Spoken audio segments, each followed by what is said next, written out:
All right, so in this video, I'm going to be going over the opening of the PinePhone Pro. So I got this so I could run Kali NetHunter Pro, which is designed for these phones. So it makes it a lot easier. So I'm going to open that up. Sweet.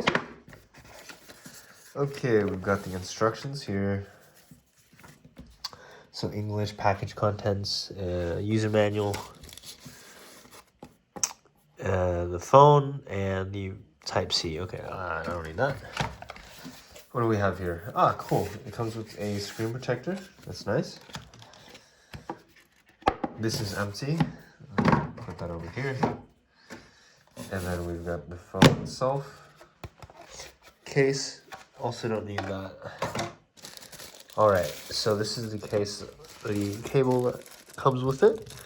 So, it looks like it is pretty high quality red cable. Sweet. We'll keep that over here for now. And here's the phone itself. Okay, this is how it looks. So, it's all right. It feels pretty sturdy.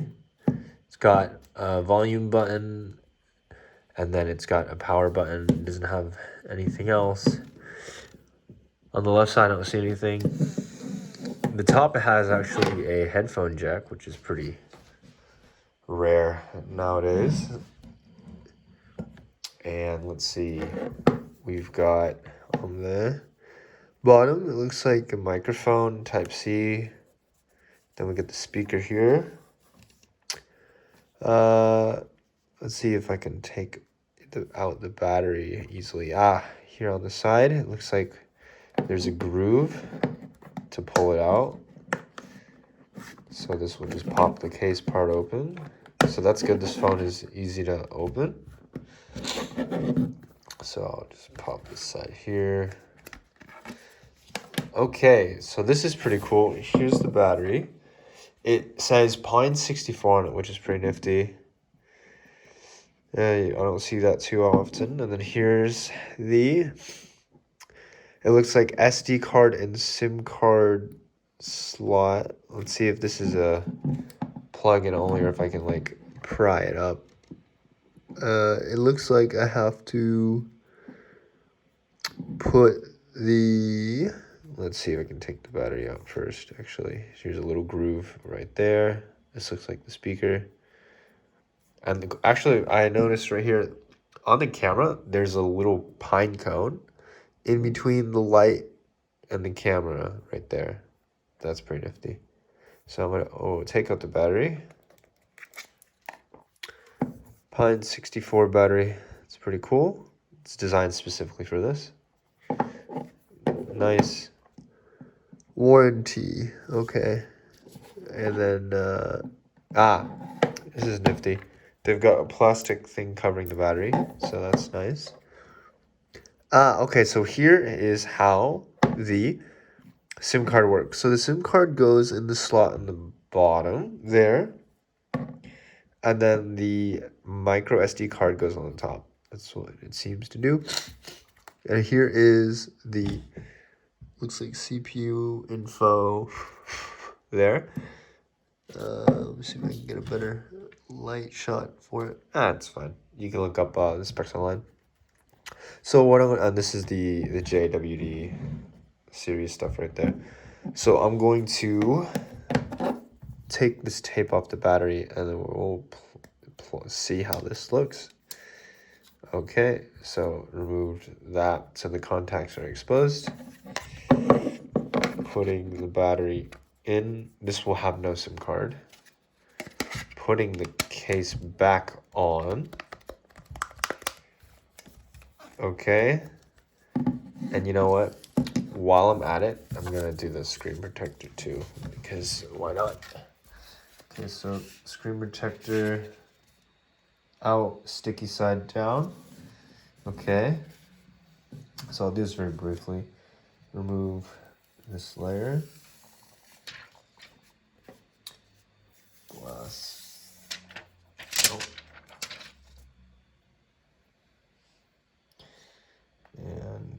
set it on top.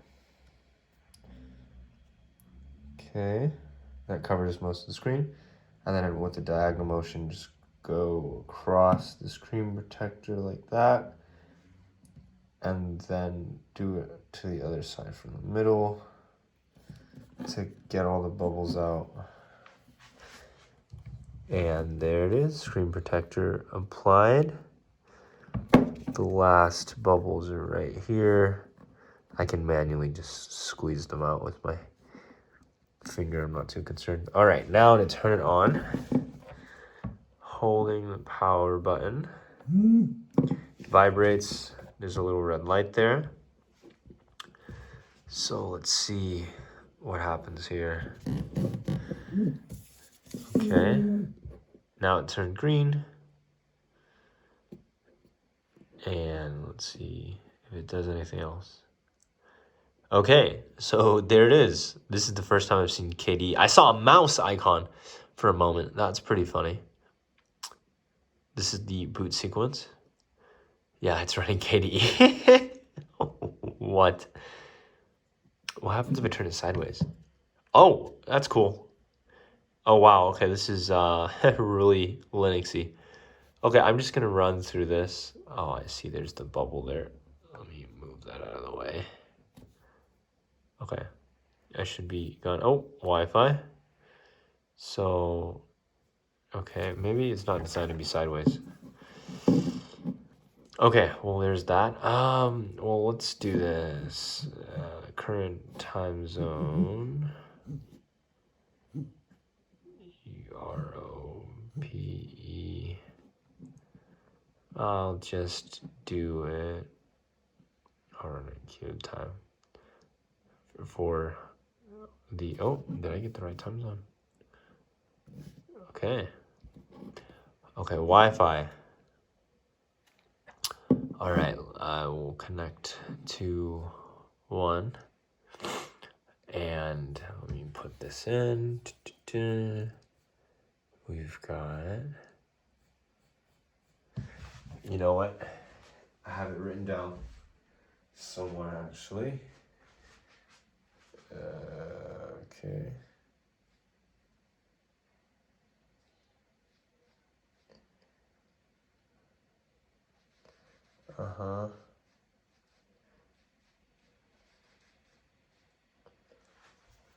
Okay, let's see if that works. It's always a guess on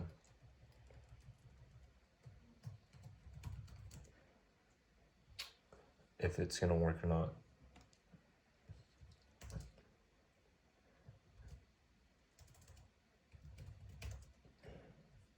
All right, so here we go.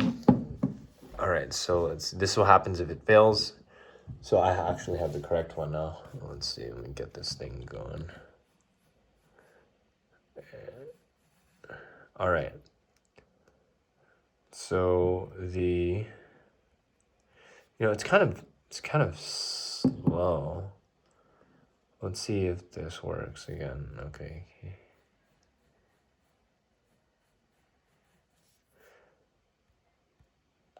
It's not the most reactive thing in the world. I'm hitting stuff and okay. So it should be connecting now. All right. I mean, I feel like I'm using KDE on here. Like it's really just a KDE on the phone, which is kind of funny. So I'm gonna put in my name. If I can spell. Come on. Should be lowercase. And then I will make one of these. Okay. All right, so setup is complete. Now I'm running back through KDE. Wow, so the PinePhone really just comes with seemingly Linux kind of on it. Like as raw as it gets. There's no Android OS or anything like that. It's just running straight Linux. So I've configured it. What's kind of cool is that, well, I guess I was doing this before. When I was turning it sideways in this config mode, it was doing something. It was adjusting it. But this looks so, it looks so raw. It's actually kind of funny. And so I'll be flashing Kali NetHunter on it at another point. But I'm curious to see what it's like after I configure it with vanilla default settings. Actually, I'm noticing the logo right there has like slight pixelation, which is kind of funny. It's off just a little bit. So I'm curious to see here what it is going to be doing, because I don't really know what it's configuring. It's not really giving me any feedback. And I've never even seen anything like this before. This is like one of those custom firmware phones, but you can actually buy one. And they're decently spec'd. So if I hit the buttons, oh, it did something. Did it restart it? Did I break something? That's not a good sign. Okay, now it's vibrating. And is it gonna turn on?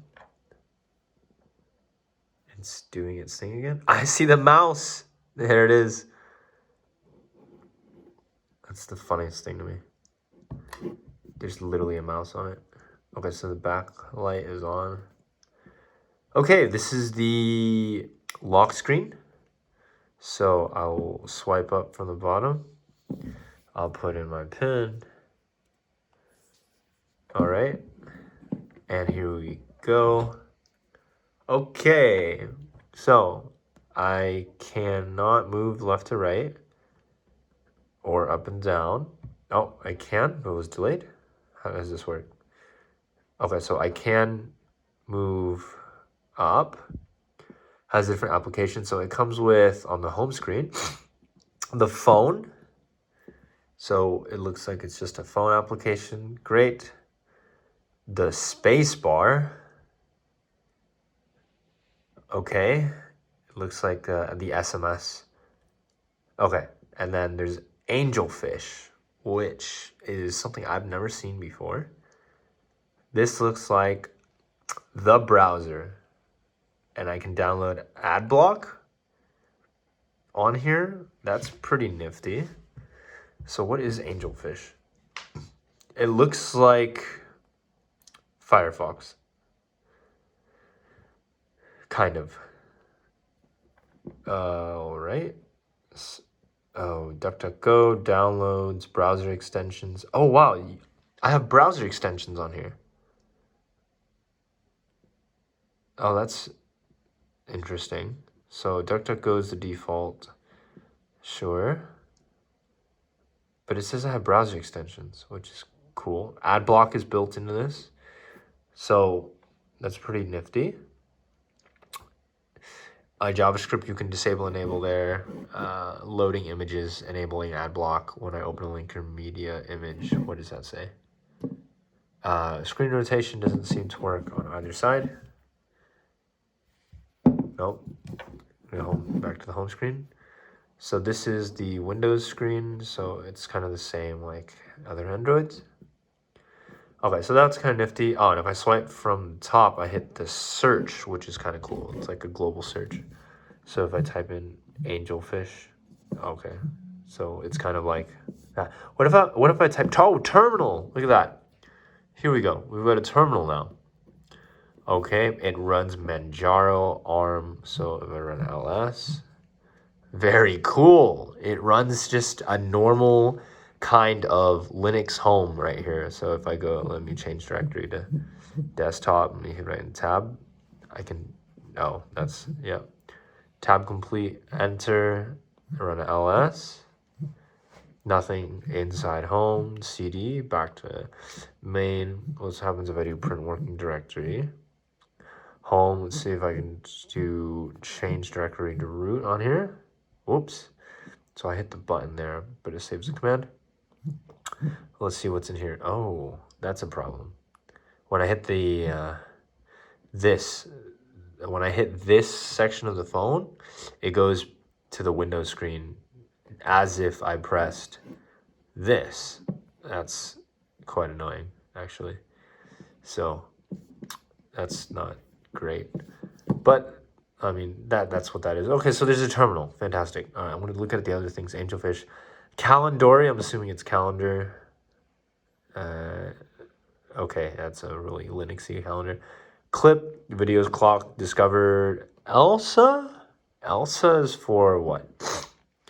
Audio. Okay, it's like a media player. Discover. I'll look at the index. Is file browser. KDE Connect. KDE Connect SMS. Coco probably images. Well, let's see. Yeah, this is a media viewer. Okay. We've got megapixels. Probably tells me device stats. Let's find out. Well, I guess it just shows me this logo. And it's not doing much else. So I'm going to leave that. What else do we have? Noda, probably notes. Yeah. Oh wow, that's like a text file. Actually, that's kind of funny. It's untitled.txt, and then it's got line word counter, find and replace, go to line, show in folder. That's pretty cool. This is like very Linux looking. You know, I'm gonna leave Elsa open. No, Elsa. Megapixels. I'm just curious what it does while that loads. Uclar. Oh, that's the book reader. I've used that in the past. Phone book. Recorder settings, spacebar, which is the SMS, terminal, and the weather. And there's different modes. So I can do it like list mode, or I can do it in icon mode. And I'm curious what does else. No, I did it again. Scanning music. That's cool. Megapixels. What do you do? Like just to image? I doubt that they put bloatware on here. So I'm sure this does something. I just don't know what, and I'm not very patient. Like, I don't know why they would put something like this on the phone if it doesn't load within like 3 seconds. Okay, well that's that. Okay, and then I want to see what's on Discover. So Discover, unlike an app store, do I have to log in and do all that crazy stuff? No. Oh, and it opens it up in like a window up here, which is kind of interesting. Okay, so then we got some other things. So Elsa is a non-musical player, calendar, K-Algebra, NeoChat. Oh, for Matrix, that's pretty cool. Let me see what a download looks like. Okay, if I want to run Matrix client, I'm just going to hit the download button and like, does it, oh, there was already errors. Says could not find repository or something like that. Okay, and then here, it looks like updates also exist as well, which is pretty nifty. So instead of having to do the update through the command line on the phone, I can update it like this. So I just click on the system update, hit that button, and scroll down to see all the libraries that it's going to update on this. And that's, I guess, happening in the background. What? Oh, Telegram desktop? Wait, what? So this isn't even a mobile phone. This is a desktop that runs on a mobile, which is really funny. What applications do I have right now? Let's see. No, GVim, Bitwarden, Flatpak, Godot, Cubic Torrent. Oh wait, which? Oh, one of them is the self-hosted version, Flatpak. Okay, Blender. What? I'd feel bad for this phone if I put Blender on it, so I'm not going to do that. Too few items to process. Download failed. Okay, great. Well, that is the telltale sign you're using Linux when you have just all sorts of errors. Okay, well, there's that. So Discover, I'm just going to close out that. Okay, I'm going to look at the settings now. So scrolling up from the top, I've got updates available in Discover. Okay. We've got the flashlight. Oh, that's pretty bright actually. Location off, battery. Auto rotate screenshot. Okay, mobile data, settings, sound, night color. So let's look at the settings. This is the settings app right here. Okay, so this really looks like just KDE settings, which is kind of cool. Plasma style. Let's look at that. It just jumped out at me. Now the phone's a little laggy for some reason. Oh, that's interesting. Okay. So right now it's default. I can do oxygen. So it changes everything. It makes it a little darker. So what happens if I leave now? Did it make it darker? Barely. Oh, no, that's like unreadable now. I don't like it. No. Oh, and it changes the icons. Ooh, that's a little too dark for me. Let's try Breeze Dark. Okay, well, can I read the... Yeah, okay, I can read it. It's white text. The other one was black with black text. That was not gonna fly. Okay, and the last thing that I will check out is the... Oh, auto start is pretty nifty. The clock, it looks like. But I'm going to essentially see if I can run an apt-get from here. So apt in apt update tech yes, and hit enter. Apt is not found. Is it yum? What does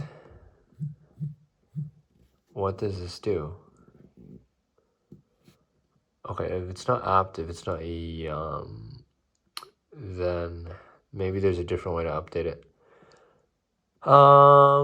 Man info. Okay, well, I'm not too worried about that. I'm gonna flash this with Kali anyways. So I'm just gonna see if I can do the update. Okay, 914 megabytes. So I'm gonna hit the check mark there. And then do I like hit the stop button? Or like, how does this work? Okay, so it's just opening and closing. It's still being a little glitchy, and it's not wanting to update. So okay, this is a major issue. Let me see if I turn it sideways. The window size is too small for the updates to like show properly, which is really funny to me actually. I would not recommend this for a main phone at all. Just based on what I'm seeing already, don't recommend it in the slightest. You'll be really frustrated with it. This is definitely more for a project phone or something like that. Okay, so this is not really working. I mean, that's a surprise. Not really. It's Linux. Flatpak. Okay.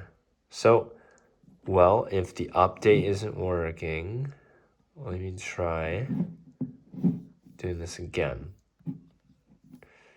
I'm already having frustrations with it. It's not working as I expected. Megapixels isn't even opening, so that's also not fantastic. Okay, let's do this again. Okay, so it looks like the device is hung. So I'm just gonna hold the power button, see what the shutdown restart is. I will try this one more time. And so this is a restart. Let's see how quickly it takes for it to turn back on, or how long it takes. So it looks like it has to shut down like the full Linux shebang. So it has to go through and close out all its running processes and stuff like that. So this might take a lot longer than a normal phone, because for iPhones and Androids, if you hit shut down, it turns off relatively soon. But this has been running for what, like almost 30 seconds now, and it hasn't even shut down. Now, maybe it will turn itself on from this, like not fully shut down state. That would be ideal. But if it's really running Linux, and actually now I'm feeling the phone's kind of getting a little hot right back here. So when I flash Kali on this thing, it will be a lot better, because the phone as it is now is more like a collector's item than an actual functioning phone. So it just does not want to seem to update in a timely way. So I'll just give it a little more time and see if there's like a bootloader or something like that I can work with. But if that's the case, then I'm just going to leave it like this, and then I will see everyone in the next video when I go through the entire process for how to flash the Kali Net Hunter onto PinePhone Pro. This is the Explorer Edition. So yeah, it's hung. So stay tuned, and I will see you all in the next one. Take care. Stay sharp.